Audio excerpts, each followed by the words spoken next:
మా గురువుగారు బ్రహ్మశ్రీ పుల్లెల శ్రీరామచంద్రుడి గారు మహామహోపాధ్యాయ. ఆయన 275 పుస్తకాలు రాశారండి.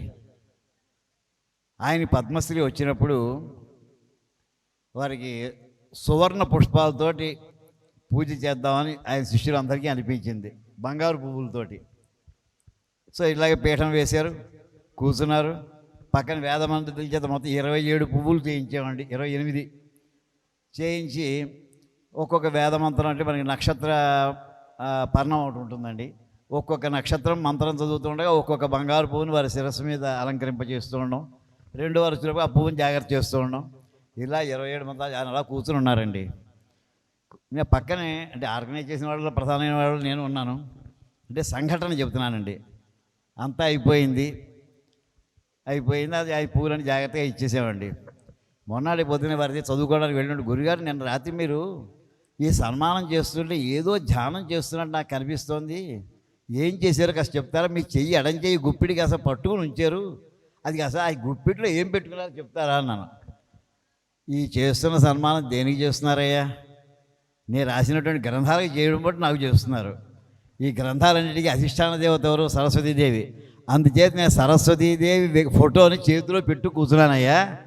ఆయన చేసిందంతా కూడా ఆవిడికే చెందుతుందని నేను మనసులో అనుకుంటున్నాను. ఒక్కొక్క పువ్వు పెడుతుంటే నేను అనుకుంటున్నాను, అమ్మాయి పువ్వు నేను ఎత్తి పెడుతున్నానమ్మా అనుకుంటూ మొత్తం 27 పువ్వులు కూడా ఆయనకి 28 పువ్వులు చేసేసి 28 ఒకటి ఏంటంటే అభిజిత్ లక్షణం కూడా దానికి మంత్రం ఉంటుందండి.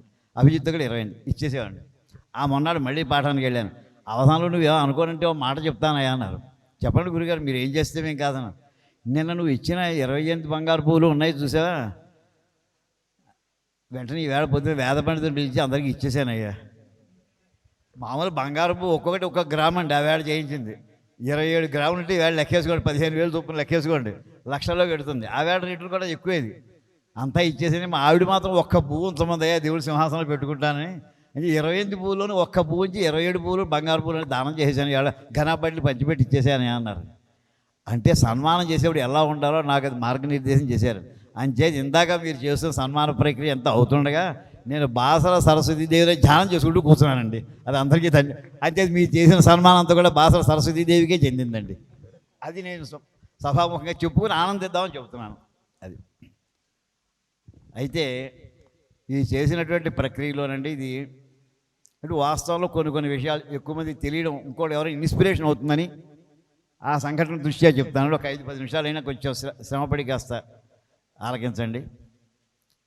ఈ వేళ చేసినటువంటి ఈ కృషికి 1971లో ప్రారంభమైందండి. అంటే 55 సంవత్సరాల కృషికి ఈ వేళ ఇక్కడ సన్మానం చేశారు మీరు. అది అమ్మవారి అనుగ్రహం. నాకు 14 మంది గురువులండి. ఒక్కొక్క గురువు దగ్గర ఒక్కొక్క భాగాన్ని అధ్యయనం చేస్తూ వచ్చాను. వాడు మూర్తి ఎప్పుడు వస్తానా, ఎప్పుడు పాఠం చెప్పేద్దామని కూర్చునేవారండి. ఆ గురువులను స్మరించుకోవడంలో నాకు నిత్యం ఆనందం. ఎంత ఆనందమో చెప్పలేను. కళ్ళు ఉన్నటువంటి గురువులు కొంతమంది, కళ్ళు లేనటువంటి గురువులు. చప్పుడైతే అసలు గారు వచ్చేసారా అని ఇప్పుడు పాఠం చెప్పేద్దామని. ఇంకో గురువు గారు అయితే ఆయన పొద్దున్న 7ంటికి పాఠం చెప్పాలి, ఆయన టైం చెప్పేశారు, నువ్వు 6:30కి రావాలి. ఎక్కడండి? ఆర్ట్స్ కాలేజ్ మన జమా ఉస్మానియా వారాసి కూడా, నేను ఉండేదేమో అమీర్పేట మధురానగర్. నువ్వు 6:30కి బయలుదేరుతావో ఏం చేస్తావో తెలీదు, 5 నిమిషాలతో 7ంటికి మా ఇంటి దగ్గర ఉండాలి. 8ంటికి బలవంతంగా నేను బయట పంపించేస్తాను, నేను నీకు గంట పాఠం అని చెప్పేవారండి. నాకు ఎక్కడ ఆలస్యం అయిపోతే మళ్ళీ డ్యూటీకి వెళ్ళాలి. నేను ఎవరు డ్యూటీ నువ్వు ఆలస్యంగా వచ్చాను ఎవరు పేరెట్టి అనడానికి వీల్లేదు, బాధ్యత నాదవుతుంది. అందుచేత నువ్వు 7ంటిలోపు వెంటనే అక్కడ వెళ్ళడం, మళ్ళీ బట్టలు మార్చుకోవడం, ప్యాంట్ షర్ట్తో పాఠం ఉండదండి, పంచి కట్టుకోవడం, కండు వేసుకోవడం. ఆ రూపంలో అంటే కంప్యూటర్ సైంటిస్ట్ అనుకోరు, నిమ్స్ హాస్పిటల్ డిప్యూటీ డైరెక్టర్ అనుకోరు, వేద పండితులు అనుకుంటూ ఉంటారు. అంతే ఆ క్షణంలో గంట అయిపోయి ఆయన ఏం చేసేవారండి, నేను వెళ్ళేప్పుడు అప్పటికే ఆయన తెల్లారగంటలే 88 ఏళ్ళండి అప్పటికి. ఎప్పటి కథ చెప్తున్నానండి? 2000 సంవత్సరం 1998 నాటి కథ చెప్తున్నానండి. సుమారు 28 ఏళ్ల క్రితం నాటి. అప్పటికి తెల్లారగట్టు లేచి ఆయన స్నానం చేసి సంధ్యానం చేసి అనుష్ఠానం చేసుకుని ఆయన మళ్ళీ 7ంటిలోపుగా ఆయన సిద్ధమైపోయి అక్కడ ఆయన ఆసనం వేసుకుని నాకు కూడా ఆసనం వేసి ఉంచేసేవారండి. అంతేకాదండి, వ్యాసపీఠం తెరిచి ఏ పాఠం చెప్పాలో ఆ పుస్తకం కూడా తెరిచి పేజీ కూడా సిద్ధంగా కూర్చునేవారండి. రావడం ఏంటి, పాద నమస్కారం చేసుకోవడం, కూర్చోవడం, హరి ఓం అనడం, ప్రారంభించడం అండి. వాళ్ళందరూ చేసినటువంటి ఆ మహానుభావులందరూ ఇచ్చినటువంటి అనుగ్రహం, వారు ఇచ్చిన జ్ఞానభిక్ష ఈవేళ మీ ద్వారా సన్మానం పొందిందండి. అది నాది కాదని మీరు చేసింది. ఎంతమందో ఇంకొక గురుగారు అయితే నాకు పొదలాడ, నేను రాజులో మొట్టమొదటి పనిచేసినప్పుడు అక్కడి నుంచి ఆయన కూడా ఖాళీ నాకు ఎక్కడో ఉద్యోగం చేస్తూ నేర్చుకోవడంతో సైకిల్ తొక్కుకుంటూ ఆయనకి అప్పుడు 70 ఏళ్ళండి, సైకిల్ తొక్కుంటూ తెల్లారి అక్కడి నుంచి 3 కిలోమీటర్ దూరం వచ్చి దేవాలయంలో వేద పాఠశాలండి అక్కడ కూర్చుని పాఠం చెప్పేసేవారండి ఆయన. వీళ్ళందరూ చేసినటువంటి మహానుభావులందరూ చేసినటువంటి ఆ భిక్ష ఈవేళ ఒక రూపం ధరించింది. అయితే ఏవే రూపాలు ధరించింది, ఒక రూపంలోనే కాదండి. ఆ వెనక ఏ సందర్భం వస్తుందో సందర్భాలు అంటే ట్రిగరింగ్ అంటూ ఉంటామండి. ఏదో ఒక్కొక్క కార్యక్రమం తీసుకోవడం, ఏదో ఒక ఉద్యమం తీసుకోవడానికి అది ఒక్కొక్క సన్నివేశం అయిందండి. ఉదాహరణ ఇందులో చేసినటువంటి దాంట్లో 1991లో జరిగిన సన్నివేశం మొట్టమొదటిదండి. గోదావరి పుష్కరాలు, రాజమండ్రి గోదావరిలో స్నానం చేయడానికి కోట్లాది మంది పెడతారు. అందులో కూడా నేను ఇలా ఓ సభలో సన్మానాలు వస్తారు. ఆవేళ ఊహకు అందనటువంటి విషయం. ఓ వక్తను అవుతాను అనుకోలేదు, ఓ రచయితను అవుతాను అనుకోలేదు. అంతే మామూలు గోదావరి స్నానానికి వెళ్ళాను. ఆ వెళ్ళిన తర్వాత మధ్యాహ్నం పూట ఖాళీగా ఉంది, అక్కడ బుక్ ఎగ్జిబిషన్ పెట్టారంటే ఆ పుస్తకాలు తీసుకుందామని వెళ్ళానండి. నేను వెళ్ళేప్పుడు దృశ్యం ఏంటంటే అంత దూరంలో తిరుపతి దేవస్థానం వాళ్ళు వాళ్ళ పుస్తకాలు పట్టుకొచ్చి దిమ్మరిస్తున్నారండి. ఇసుక లారీలో మామూలుగా తొట్టి ఎత్తేస్తే ఇసుక ఎలా అయితే జారిపోతుందో పుస్తకాలన్నీ జారిపోతున్నాయండి. పక్కన పెట్టడం అమ్మడం కాదండి. అందరూ నాకంటే అంత దూరం అందరూ వెళ్ళి లాక్కుంటున్నారు, అందరూ పక్కకు వస్తున్నారు, ఎంత డబ్బు చూస్తున్నారు, వాడిని అడుగుతున్నారు, డబ్బు ఇచ్చేస్తున్నారు. డబ్బులు ఇవ్వకుండా ఎవరు వెళ్ళిపోలేదు. ఎవరికి ఎన్ని అంకితే అన్నీ లాక్కున్నారు. వాళ్ళు ఏదో లాక్కుంటున్నారు, మనం లాక్కున్నాం. నేను అంత దూరేనండి, నిజంగా జరిగింది. ఆ చేసినా నాకు 8 పుస్తకాలు 9 పుస్తకాలు నా చేతిలోకి వచ్చాయండి. అక్కడ ఏం పుస్తకం చూడడం, లాక్కోవడం అంతే. బయటకు వచ్చే డబ్బులు ఇచ్చి హైదరాబాద్ వచ్చే చూశానండి. అందులో ఒక గొప్ప వాక్యం అండి. పుస్తకం అంతా చదవక్కర్లేదు, 5-6 వాక్యాలు ఉంటాయండి. 4 వేదాలు ఉన్నాయని అందరికీ తెలుసును, చంటి పిల్లాడు కూడా చెప్తాడు ఈ దేశంలో. కానీ 4 వేదాలకి శాఖలు ఎన్ని ఉన్నాయి అది ఎవరికీ తెలియదు. 4 వేదాలకి మనకి 4 వేదాలు కూడా కాదు, మొత్తం అంతా మంత్రరాశిగా ఉండేది. మహాభారత యుద్ధానికి ఎన్ని మంత్రాలు? 7 కోటి మంత్రాత్మిక 7 కోట్ల మంత్రాలు రాశిగా ఉండేది అండి. మనం పై డయాగ్రామ్ అనుకుంటామే అలాగా. వేదవ్యాస మహర్షి రాబోయే కాలాన్ని చూశారండి. ద్వాపరయుగం అయిపోతుంది, కలియుగం ప్రారంభం అవబోతోంది. యుగం మారితే మన సంవత్సరం మారితే మనలో మార్పేం రాదండి. 2025 వెళ్ళిపోయింది, 2026 పోతే మామూలు నిన్న ఏం చేసాం అదే పని చేసాం, ఏదో సంవత్సరం పేరు మారుతున్నాం. కానీ అలా కాదుటండి, యుగం మారితే మెమరీ డ్రాప్ అవుతుందటండి. ద్వాపర యుగంలో 100 పాయింట్లు జ్ఞాపకం ఉంటుంటే లైఫ్ టైంలో ఇక్కడ వచ్చే 10 పాయింట్స్ జ్ఞాపకం ఉంటాయటండి వీడికి. ఆ రకంగా 1131 శాఖల కింద 4 వేదాలు భాగం చేశారు ఆయన. ఒకే పెద్ద మంత్రం రాసిన పై డయాగ్రామ్లో 4 క్వాడ్రంట్స్ చేశారండి. మరి ఆయన వెంటనే 4 శిష్యుని పెట్టారు. అబ్బాయి నువ్వు ఋగ్వేదం ప్రచారం చేయడం నీది బాధ్యత.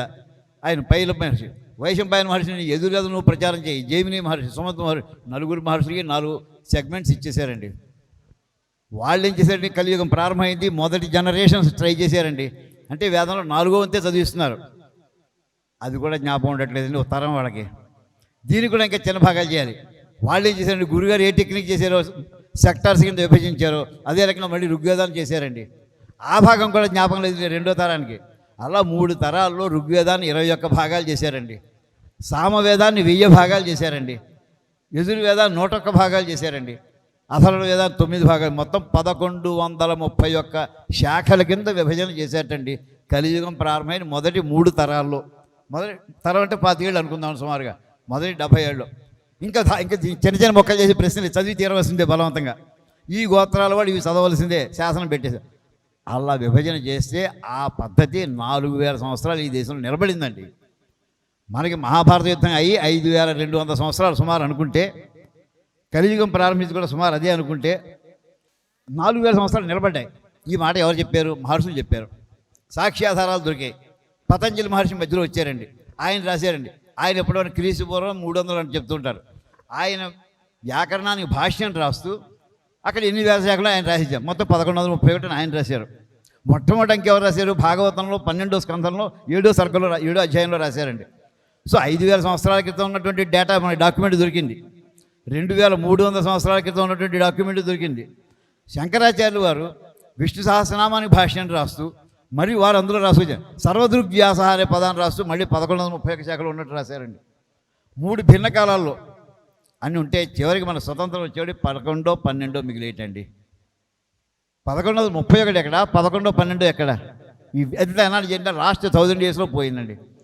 ఇదే 1991 నాటికి ఆ 11 కూడా 7లోకి వచ్చిందండి. అంటే కొండ నుంచి బండరాయి జారిపోతుందండి. 1131, 11, 12, 7 ఇలా అయిపోతే ఇంకో 2-3 తరాలు 7 శాఖలు కూడా అంతర్ధానం అయిపోయిన ఆశ్చర్యపోవక్కర్లేదు. ఇప్పుడు ఆ గ్రంథాన్ని చూడడం జరిగిందండి. ఇప్పుడు మన కర్తవ్యం ఏంటి? చూస్తూ కూర్చుందామా? మనం కొత్త ఎస్టేట్లు ఏమైనా ఉన్నాయా, ఓ వేద పాఠశాల పెడదామా, ఇవేం పరిష్కారం, టెక్నాలజీని వాడుకుందాం. టెక్నాలజీ వాడితే కంప్యూటర్స్లో అప్పుడే 1969లో కంప్యూటర్ ట్రైనింగ్ అయ్యానండి. ఎంఎస్సీ అయిపోయింది న్యూక్లియర్ ఫిజిక్స్. 69 ఇండియాలో ఫస్ట్ బ్యాచ్ కంప్యూటర్ సైంటిస్ట్ అండి, ఫస్ట్ బ్యాచ్. అదే టెక్నాలజీ ఈసీలో వర్క్ చేశాను, అడ్మినిస్ట్రేటివ్ స్టాఫ్ కాలేజీలో వర్క్ చేశాను, జేఎన్టీలో ప్రొఫెసర్గా చేశాను. ఇవన్నీ చేసుకుంటూ వచ్చాను కనుక అనేక రకాల ఫీల్డ్స్లో వర్క్ చేశాను. సాఫ్ట్వేర్లు అన్ని రకాలు వాడాను. అంటే కంప్యూటర్ వాడుకుంటూ ఈ వేదశాస్త్రాలు ఏమైనా చేద్దామా. మొట్టమొదటి దీనిలో 2 భాగాలండి. గ్రంథ భాగాన్ని రక్షించడం ఒకటి, రక్షించడం అనకూడదండి, పొరపాటు. రక్షించడం వేద పండితులు చేస్తారు. పరిరక్షించడం అట్ట వేయడం లాంటిది మనకి పుస్తకాలు అట్ట వేయడం లాంటిది అనుకుందామండి. రెండోది ఉచ్చారణ. శబ్ద అది ప్రోజు పోయిటరీ కాదు, సంగీతాలని అనుదాత్త స్వరితాలతో మొత్తం సప్త స్వరాలతో ఉండేటటువంటి వేదవాంగ్మయం అది. ఒకదానికి గ్రంథాన్ని రక్షించాలి, ఇంకో దానికి స్వరాన్ని రక్షించాలి. అందుకోసం అని చెప్పి పుస్తకాలన్నింటినీ కూడా స్కాన్ చేసి పెట్టేద్దాం, ముందర ఉచ్చారణకి రికార్డింగ్ చేద్దాం అని ఈ 2 ప్రయత్నాలు ప్రారంభించామండి. 1991 నుంచి ప్రారంభిస్తే అంత ముందర ఎవరు చేసిన వాళ్ళు ఎవరు లేరు. ఇలా చేశారు, మనం ఇలా చేద్దామని లేదు. ఒక తిరుపతి దేవస్థానం వాడు చేశారు, కానీ అక్కడ శ్రద్ధ తక్కువ. స్వామివారు ఒక్కడే మనవారండి, మిగతా వాళ్ళు ఎవరు మనవాడు కాదు అక్కడ. నిజంగా వాస్తవం అది. ఏమంటే వాడు డిఏ పెరిగిందా, హెచ్ఆర్ఏ పెరిగిందా, ఈ గొడవలు తప్ప. వాడు టేపుల మీద రికార్డ్ చేశారండి. టేప్ మీద రికార్డ్ చేసి కొన్నాళ్ళు వాడకపోతే టేప్ అతుక్కుపోతుందండి, టేప్ అతుక్కుపోయిందండి, చేసిందంతా వ్యర్థమైపోయింది. సో ఎబనీషియం అంటాం, మళ్ళీ మొట్టమొదటి అక్షరం నుంచి మళ్ళీ ప్రారంభించవలసి వచ్చిందండి. ప్రారంభిస్తే ఇప్పటికీ ఇందాక జడ్జి గారు చెప్పారు, తర్వాత కూడా ఇంకో కొంత పని జరిగిందండి. ఇప్పటికీ సుమారు 5,000 స్టూడియో గంటల రికార్డింగ్ అయ్యింది స్వామి. 5,000 స్టూడియో, ఒక్క గంటకి 30,000 రూపాయలు అవుతున్నాడు సుమారుగా. ఇదంతా సమాజం ఇచ్చినటువంటి సొమ్మే ఇది, ఆస్తున్నటువంటి వాడిని కాదు. చేద్దామని కృషి మాత్రం చేద్దామని దృష్టి ఉంది, సమాజం ఇచ్చిందండి, పోషించింది. 5,000 గంటలు ఇంకా అవుతుందండి. తర్వాత ఈ రికార్డింగ్ తర్వాత పుస్తకాల్లోకి వచ్చేవాడికి ఇప్పటికి సుమారు 150 పుస్తకాలు రాయడం అయ్యిందండి. 150 పుస్తకాలు అంటే ఎన్ని పేజీలని అడగచ్చు. పుస్తకంలో 10 పేజీలే ఉండొచ్చు, 1000 పేజీలు ఉండొచ్చు. మేము చిన్న పుస్తకాలు రాసామండి, వాల్యూమ్స్ రాసామండి. కొన్ని పుస్తకాలు ఇంకా రాయలేక వాటిని ఏం చేసామంటే పెన్ డ్రైవ్స్లో ఇచ్చేస్తామండి. 5,000 పేజీలు 6,000 పేజీలు వచ్చి ఇట్లా ఉన్నాయండి పుస్తకాలన్నీ కూడా. అంతంత విషయం.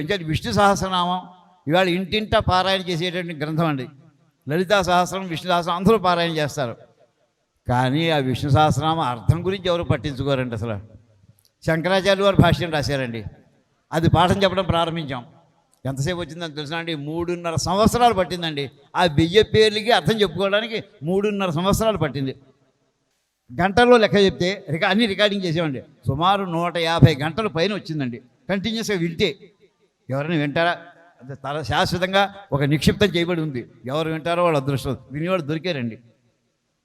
అది అయిన తర్వాత వెంటనే శివాలయంలో నమ్మకం చమకం అభిషేకం చేస్తూ ఉంటామండి. కొబ్బరికాయలు కొడుతూ ఉంటాం, అరటిపడి వేస్తూ ఉంటాం, పంచామృతాలతో అరిగేస్తాం, శుభ్రంగా ముగ్గెట్టు చేస్తుంటాం, ఇవన్నీ చేస్తామండి. అరగదీసేస్తాం శివలింగాన్ని పట్టుకుని. అర్థం పట్టించుకోమండి అసలు. అది కూడా పాఠం చేస్తే ఏదో 5 గంటలు 10 గంటలు అవుతుంది అనుకోండి. అది ఇప్పటికి 140 గంటల సేపు పట్టిందండి. అది కూడా 3 సంవత్సరాలు. ఇక్కడ కూడా చెప్తానయ్యా, లీలావతి గణితం చెప్పడం ప్రారంభించానండి. లీలావతి గణితం ఏంటంటే మనకి అడ్వాన్స్ మ్యాథమెటిక్స్లో చెప్పాలంటే పిల్లలకి వేళ అందరికీ కూడా ఏ డిసిప్లిన్లో గిట్టిన అందరికీ కాంపిటేటివ్ ఎగ్జామ్స్గా అపీర్ అవ్వాల్సి వస్తుంది. ఎంసెట్ కానివ్వండి, ఎంటెక్ అవుతుంది, దేనికైనా ఎక్కువ కాంపిటేటివ్. 100 క్వశ్చన్స్ ఇస్తాడు, 5 నిమిషాలు పూర్తి చేయమంటాడు. మనకి స్కూల్లోనూ కాలేజీల్లోనూ యూనివర్సిటీలో చెప్పినటువంటి టెక్నిక్ ఏమిటంటే స్టెప్స్ వేసుకుంటూ లెక్కలు సాల్వ్ చేస్తామండి. అక్కడ నువ్వు స్టెప్స్ వేసుకుంటూ చేస్తావంటే 2-3 క్వశ్చన్స్ టైం అయిపోతుంది. లెక్క చూడు ఆన్సర్ వేయి, లెక్క చూడు ఆన్సర్ టికెట్, ఆ స్పీడ్లో వెళ్ళాలండి. 5 నిమిషాల్లో అంటే ఎన్ని సెకండ్లో 300 సెకండ్లో 300 క్వశ్చన్లు అయిపోవాలండి. లెక్క చూడదు ఆన్సర్ పడిపోవాలి. ఆ స్పీడ్లో చెప్పేది ఒక వేదిక్ మ్యాథమెటిక్స్ ఒకటేనండి. ఇంకా ఏ సబ్జెక్టు లేదు అసలు దేశంలో, ప్రపంచంలో. ఆ సబ్జెక్ట్ చెప్పడం ప్రారంభించానండి.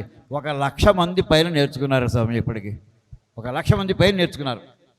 అది అయిపోయింది. తర్వాత సార్ వేదిక్ మ్యాథ్స్ అయిపోయి ఇంక అయిపోయిందా? కాదా, అది ఎల్కేజీ లాంటిది అయింది. అంతే. ఇప్పటికి ఎంత చెప్పిన వేదిక్ మ్యాథ్స్ చెప్తే అది ఎల్కేజీ అన్నాను. తర్వాత ఏమిటి మరి, లీలావతి గణితం నేర్చుకోవయ్యా, చెప్పేవాడు ఎవరినన్నా నేను చెప్తానయ్యా అని. అది చెప్పడానికి 3.5 సంవత్సరాలు. ఇవన్నీ ఏదో ఏడాది ప్రోగ్రాం, 6 నెలల ప్రోగ్రాం, ఏళ్ల తర్వాత ప్రోగ్రామ్స్ అండి ఇవి. మొత్తం నేను ఆ స్టూడియో గదిలో ఇప్పటికి పాఠం చెప్పిన సుమారు 1000 గంటల పైన పాఠం చెప్పానండి. ఇప్పటికి ఒక గదిలో కూర్చుని. నాకెవరు ఉండరు నాకు వినేవాళ్ళు, ఒక్క నా కెమెరా తప్ప. కానీ అదిగా దాన్ని ఇంటర్నెట్లో కనుక ప్రపంచం అంతా వింటూ ఉంటారండి. ప్రత్యక్ష శిష్యులు ఉంటారు, పరోక్ష శిష్యులు అందరూ కూడా. కానీ అందరికీ కూడా ఈ మధ్య జూమ్ వచ్చిన తర్వాత మనకి కళ్ళున్న వాళ్ళం ఏదో రకంగా బతుకుతాం, కళ్ళు లేని వాళ్ళ సంగతి ఏమిటి? వాళ్ళకి ఇంటో అయితే వాళ్ళ పరిచయం ఉన్న ప్రదేశంగా అటు ఇటు పట్టుకుని తిరుగుతారు. వీధులకు వెళ్ళలేరు, పరాధీనం. అడుగు వేయాలంటే భయం వేస్తుంది. వాళ్ళకి భయం మొట్టమొదటి శత్రువు అండి. వాళ్ళకి తప్పదు. ఎదురుకుండా గోడ వస్తుందో గొయ్యి ఉందో వాళ్ళకి కనిపించదు. రెండోది, దానికోసం భయం పోగొట్టాలి. ఎలాగంటే హనుమంతుడిని ఆశ్రయించాలి. అందుకోసం హనుమాన్ చాలీసాలు బ్రెయిలీలో తయారు చేసి ఇచ్చామండి మొట్టమొదటిది. రెండోది, మనకి ఇవాళ కాలేజీలో కానీ యూనివర్సిటీలో కానీ ఫిజిక్స్ చెప్తారు, కెమిస్ట్రీ చెప్తారు, ఎకనామిక్స్ చెప్తారు, ఇంకోటి చెప్తారు. ఎలా జీవించాలో చెప్పారండి. ఎక్కడ ఎలా జీవించాలో కోర్సు లేదు మనకి. అది ఒకే ఒక్క గ్రంథం అండి, భగవద్గీత. అంతేత వాళ్ళకి ధైర్యం వచ్చింది, హనుమంతుని సేవిస్తున్నారు కనుక. ఎలా బతకాలి? భగవద్గీత నేర్చుకోవయ్యా. భగవద్గీతలో నువ్వు జీవాత్మ పరమాత్మ వద్దండి, వాడికి ఎలా జీవించాలో నేర్పుకుందరా. అది పర్సనాలిటీ డెవలప్మెంట్ అంటాం. దాని మీద 58 శ్లోకాలు దొరికాయండి. అవన్నీ కలిపి దాని తాత్పర్యం రాసి శ్లోకం నేర్పి మొత్తం అది చిన్న పుస్తకం కింద వేసి దాన్ని బ్రెయిన్లో చేసామండి. దాంతో ఎలా జీవించాలో కాన్ఫిడెన్స్ వచ్చిందండి. రెండు బాగానే ధైర్యం వచ్చింది, కాన్ఫిడెన్స్ వచ్చింది. నెక్స్ట్ ఎలా బతకాలి, డబ్బులు కావాలి. దానికోసం ఏం చేసామంటే వేదిక మ్యాథం పెట్టి 5 వాల్యూమ్స్ రాసామంట ముందర కళ్ళు ఉన్న వాళ్ళకి పనిచేసి. అది కనీసం ఇప్పుడు 50,000 మంది తీసుకుని ఉంటారండి ఆ పుస్తకాలు, సెట్లు, 5 పుస్తకాల సెట్లు. అది ఏం చేసి 5 వాల్యూమ్స్ బ్రెయిన్లో పెట్టామండి. పెట్టి ఇప్పుడు రే అబ్బాయి నీకు చదవాలి కదా, ఇంట్రెస్ట్, నీకు ట్యూషన్ టీచర్ కూడా పెట్టాం. ట్యూషన్ టీచర్ కూడా పెట్టామండి వాళ్ళకి. బ్రెయిలీ నేర్పడం, కళ్ళు లేని వాళ్ళకి బ్రెయిలీ నేర్పడం, బ్రెయిలీలో వేదిక మ్యాథ్స్ నేర్పడం. ఇప్పుడు ఏమన్నంటే నెక్స్ట్ ఏం చేయమంటారు, నువ్వు ట్యూషన్ చెప్పుకో. ఈవేళ హైదరాబాద్లో మ్యాథ్స్ ట్యూషన్ పెడితే 4,000 5,000 తీసుకుంటారు ఒక్కొక్క స్టూడెంట్ దగ్గర నెలకి. నువ్వు ఒక 5 కుర్రాలను పెట్టుకో, 5 4 20,000 వస్తాయి నీకు. వేదిక మ్యాథ్స్ పాఠం చెప్పుకో. కాంపిటేటివ్ ఎగ్జామ్ వెళ్ళే వాళ్ళందరూ కూడా నేను వేదిక మ్యాథ్స్ చెప్తాను అని బోర్డు పెట్టు. కళ్ళు ఉన్న వాళ్ళు వస్తారు, కళ్ళు లేని వాళ్ళు వస్తారు. నీ జీవితం పంట పండి. ఇప్పుడు అంటే 500 మంది విద్యార్థులు తయారవుతున్నారు సార్. ఒకేసారి ఇక్కడ బేగంపేటలో పెట్టాం 500 మంది అండి. ఈ రకంగా ప్రారంభించింది ఒక ఉద్యమం ఉండేది. ఇంకా రెండో ఉద్యమం మధ్య కొత్తగా వచ్చింది ఏంటంటే, మన సమాజంలో మనలో మనమే దెబ్బలాడుకుంటూ ఉంటామండి. ఇందాక చెప్పారు ఐకమత్యం లేకపోవడం మొట్టమొదటి. ఇందాక వారు అన్నారు ఏ దేశం వెళ్ళినా సరే మనలో తెలివైన వాళ్ళు లేరు, కానీ మనలో మాత్రం అక్కడికి వెళ్ళినా కొట్టుకుంటూ ఉంటాం. కారణం ఏంటంటే మన గురించి మనకి తెలియకపోవడమే మన శత్రువు అయిందండి. ఉదాహరణకి శంకరాచార్య వారి గురించి మన పిల్లలు ఎంతమందికి తెలుసును, అసలు ఏ ఊళ్ళో పుట్టారు, ఎన్నాళ్ళు జీవించారు, ఆయన ఎక్కడెక్కడ తిరిగారు, ఏ పుస్తకాలు రాశారు, ఎంతమందిని ఓడించారు, ఎన్ని పీఠాలు పెట్టారు, ఎవరికి ఐడియా లేవండి. అందుకోసం అనుకున్నాం అంటే అండి, ఇప్పుడు కొత్త ఉద్యమం అంకి పెద్దదండి. 1,00,00,000 మందికి ఇప్పుడు శంకరాచార్య సనాతన ధర్మం గురించి, మన శంకరాచార్యులు వారి రచనల గురించి, వారి జీవిత చరిత్ర గురించి 1,00,00,000 మందికి తెలియచేద్దాం అని అనుకున్నామండి. అది పెద్ద ఉద్యమం అండి, 1,00,00,000 మందికి. రెండోది, అందులో దానికి ఒక రథం కావాల్సి వచ్చింది. వెంటనే వారు అంగీకరించి రాజేంద్ర ప్రసాద్ గారు రథం ఇచ్చేస్తున్నారు. దానికి అలంకారం చేయడం మా ప్రసాద్ గారు ఒక్కసారి లేచి ఉంచాడు. ప్రసాద్ గారు ఇదివరకు రథయాత్ర చేయించారండి వారు 2.5 సంవత్సరాలు. అప్పటికి మాకు అనుభవం ఏంటంటే, అప్పటికి వారు 2 కోట్ల మంది చేత ఆ వేదం పుస్తకం ముట్టించారండి. ఏమండి 2.5 సంవత్సరాలు పట్టింది. అటువంటిది ఇప్పుడు వారే ఈ రథసారథిగా ఉంటున్నారండి. మొత్తం కార్యక్రమం అంతా నిర్వహిస్తున్నారు. ఈ సమయంలో 1,00,000 ఇళ్లకి ముందర ఫస్ట్ ఫేజ్లో 1,00,000 ప్యాంప్లెట్స్ ఇంటింటికి డోర్ టు డోర్ క్యాంపెయిన్లో ఇవ్వాలి శంకరాచార్య వారి గురించి.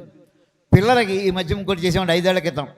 ఏమండి మీరు ప్రశ్న వేసుకోండి, పోతన గారి పద్యాలు మీకు వచ్చి ఉండదు, మందార మకరంద. నన్నయ్య గారి పద్యం ఇందులో వచ్చినాడు ఒక్కడు చేతులు ఎత్తండి, ఒక్క పద్యం వచ్చినా సరే నన్నయ్య గారి పద్యం. అసలు భాష పెట్టింది ఆయన. తిక్కన గారి పద్యం, ఎర్రాప్రగడ పద్యం లేదండి. ఏమండి పోతన గారు తప్ప మరి ఎవరు. ఇప్పుడు మేము ఏమనుకున్నాం అంటే, కవిత్వం లేకపోతే మన భారతం లేదు. ఇప్పుడు తెలుగు పిల్లల చేత మనం భారతం పద్యాలు చదివిద్దామని అనిపించిందండి. 5 ఏళ్ల క్రితం ఏం చేసామంటే, 6 పద్యాలు చదివాం. 3 6 18 అవుతాయి కదా, 3 కవులువి. 18కి భారతాన్ని చాలా ప్రధానం కదా అని అనుకుని ప్రారంభించామండి. 50 మంది పిల్లలకి నేర్పానండి. జూమ్లో నేర్పాను. కంచి కామకోటి వారి దగ్గర వెళ్ళామండి. అలా కదయా, కాకినాడలో నేను చాతుర్మాసం చేస్తున్నాను, అక్కడికి రావయ్యా అన్నారండి. అక్కడ మీటింగ్ పెట్టమన్నారు. వెళ్ళామండి. అక్కడ మీటింగ్ 500 మంది పిల్లలు వచ్చారండి. వాళ్ళకి నేర్పండి అన్నారు, నేర్పామండి. సో 50 నుంచి 500 అయిందండి. పెద్ద అంకె అనుకున్నామండి. కానీ స్వామివారు అన్నారు సంఖ్య పెంచాలన్నారు. అంటే ఎంత పెంచాలో పెంచమన్నారు, పెంచడం కర్తవ్యం. దానికోసం 200 స్కూల్స్ కాంటాక్ట్ చేసామండి. సరస్వతి విద్యాపీఠాలు ప్రధాన అధ్యాపకులను ప్రార్థించాం. అయ్యా మేము 100 పుస్తకాలు మీ స్కూల్కి ఇస్తాం, మీరు 7వ క్లాస్ వాళ్ళకో 8వ క్లాస్ వాళ్ళకో మీరు కాస్త చదివించండి, మీ తెలుగు వేస్తారని రిక్వెస్ట్ చేయండి, మేము చెప్పిస్తాం. అలా 200 స్కూల్స్లో ఒక్కొక్క స్కూల్కి 100 పుస్తకాలు చొప్పున 20,000 మంది పిల్లల చేత కంఠస్థం చేయించామండి. 2022లో మళ్ళీ గురుగారి దగ్గర కామవాడు మంచి పెద్దంకి కదా సంఖ్య ఇంకా పెంచండి అన్నారండి. ఎంచేతంటే భారతం ధర్మం ప్రచారం కోసం వచ్చింది. ధర్మశాస్త్రం పని మధ్య ఉంటుంది. అంచేత జనానికి ధర్మం గురించి ఒక్కసారి చెప్తే సరిపోదు, మళ్ళీ చెప్పాలి, చెప్తూనే ఉండాలి. అందుకోసం ఏడాది మళ్ళీ ట్రై చేయండి అన్నారు. హద్దు ఎంతవరకు అంటే పరమాచార్య ఆరాధనోత్సవం వస్తుందండి డిసెంబర్లో. ఆ వేళ వరకు 3 నెలల కాలం మళ్ళీ ట్రై చేసామండి. 2023 చేసామండి. ఆ పాత 20,000 మంది కాకుండా ఇప్పుడు 30,000 మంది చేత కంఠస్థం చేయించామండి. మళ్ళీ ఇంకా సంఖ్య పెంచండి అన్నారండి. మొన్ననే 45,000 మందితో, పాతవాళ్ళు కాకుండా గుర్తెట్టుకోండి. సో 20,000 ప్లస్ 32,000 ప్లస్ 45,000 లెక్క సుమారు 1,00,000 దాకా చేరిపోయిందండి. ఇంకా పెంచండి అన్నారండి. ఈ ఏడాది 50,000 55,000. ఇప్పుడు మాకేమైపోయిందంటే 500 స్కూల్స్లో డైరెక్ట్ కాంటాక్ట్ ఏర్పడిందండి. మీరు ఈవేళ మాకు చేతిలో పుస్తకాలు ఉన్నాయి, ఎన్నుండి పోతున్న పిల్లల చేతిలో ఉంటాయండి. ఇప్పుడు మేము అనుకున్నాం అంటే శంకరాచార్య వారి గురించి, వారి స్తోత్రాల గురించి, వారి ఉపదేశాల గురించి, వారి కొటేషన్స్ గురించి, భారతదేశం యొక్క సనాతన ధర్మం గురించి ఎంతమంది మహానుభావులు వారికి సహాయం చేశారో, వారి గురువులు ఎవరో, వారి గురువులు ఎవరో, ఈ విషయాలన్నీ రాద్దామండి. రాసి 1,00,000 పుస్తకాలు ఇద్దాం. వెంటనే ఎల్లుండి పొద్దున్న వెళ్ళిపోతాయండి ఆ పుస్తకాలు. మ్యాటర్ అంతా రెడీ అయింది, ఇంకా ప్రింటింగ్ చేయించడం ఆలస్యం అండి. ఎలా వెళ్ళిపోతాయంటే వెళ్ళిపోతాయి. వెళ్ళిన తర్వాత పాఠం చెప్పాలి. ఆ పాఠం చెప్పేవాళ్ళు మళ్ళీ ట్రైనింగ్ ఇవ్వాలి. అదే ట్రైనింగ్ ప్రోగ్రామ్ ప్యారల్గా పెట్టుకున్నామండి. ఇది కాకుండా శంకరాచార్య శివాలయాలు పెడితే అన్ని చోట్ల కూడా మిగతా విష్ణు దేవాలయాలు వెళ్తే ఆడవారి గురించి వేసుకుంటారు. శంకరాచార్య వారి గురించి ఎవరికి తెలియదు అసలు. ఒక 108 శంకరాచార్య వారి విగ్రహాలు ప్రతిష్ఠ చేయాలి శివాలయాల్లో. అప్పుడే ఒక ఆయన మనకి జహీరాబాద్ దగ్గర స్వామీజీ అన్నారు, అవధాన్ గారు మేము మొత్తం 108 విగ్రహాలు మేము తయారు చేసి ఇచ్చేస్తున్నాం, మీకు మీరు ఎక్కడికి వెళ్తే అక్కడ పెట్టుకోండి. అయితే ఏ స్తోత్రంతో చేయాలి? అష్టోత్తర శతనామాడి, అది మళ్ళీ ప్రింట్ చేస్తున్నామండి. ఇలాగా మన సనాతన ధర్మము ఇవన్నీ చెబుతూ ఇంకొక కండిషన్ పెట్టామండి. ఎన్ని మీటింగ్లు పెట్టాలి? ఒక రోజులో అయిపోయి కాదు. ఇప్పుడు తెలంగాణలో 33 జిల్లాలు ఉన్నాయండి. 33 జిల్లాలకి 594 మండలాలు ఉన్నాయి. ప్రతి మండలంలో మీటింగ్ పెట్టాలండి. మండలం అంటే 594 రోజులు మీటింగ్లు ఉండాలి. అంటే 2 ఏళ్ల ప్రోగ్రాం అండి. అక్కడ ఆ ఏళ్ళ హై స్కూల్లో మనం 1 గంట టైం స్పీచ్ని మన పిల్లలు వేదిక మ్యాథ్స్ చెప్పాలి. సో దీంతో ఏంటంటే నాకేమిటి అనుకునే కుర్రాళ్ళకి వేదిక మ్యాథ్స్ అందుతుంది. 20 ఏళ్ల కుర్రాడికి కావాల్సినటువంటి స్తోత్రాలు ఉంటాయి, ఆడవాళ్ళకి కావాల్సినటువంటి పూజా పద్ధతులు ఉంటాయి, పెద్దవాళ్ళకి కావాల్సిన జ్ఞానం ఉంటుంది, అద్వైతం ఉంటుంది, అన్నీ ఉంటాయండి. సమాజంలో అన్ని వయసుల వాళ్ళకి కూడా మనం అందిద్దామని చెప్పి పెద్ద ఉద్యమం తీసుకున్నామండి. మీ అందరి ఆశీస్సులు కోరుకుంటున్నామండి. ఈ సమయంలో నాకు సత్యవాణ అక్కయ్య గారు నాకు ఇక్కడ పరిచయం అవ్వడం, మా ఇద్దరికి అమ్మ నేను ఒక మాట చెప్తాను, సరదాగా నవ్వుకోండి ఒకసారి. ఇక్కడికి నవ్వుకోండి ఎందుకు చెప్తానంటే, ఏ రోజు నేను దుర్గాదేవి గుడికి వచ్చిన డేట్ చెప్తానమ్మా.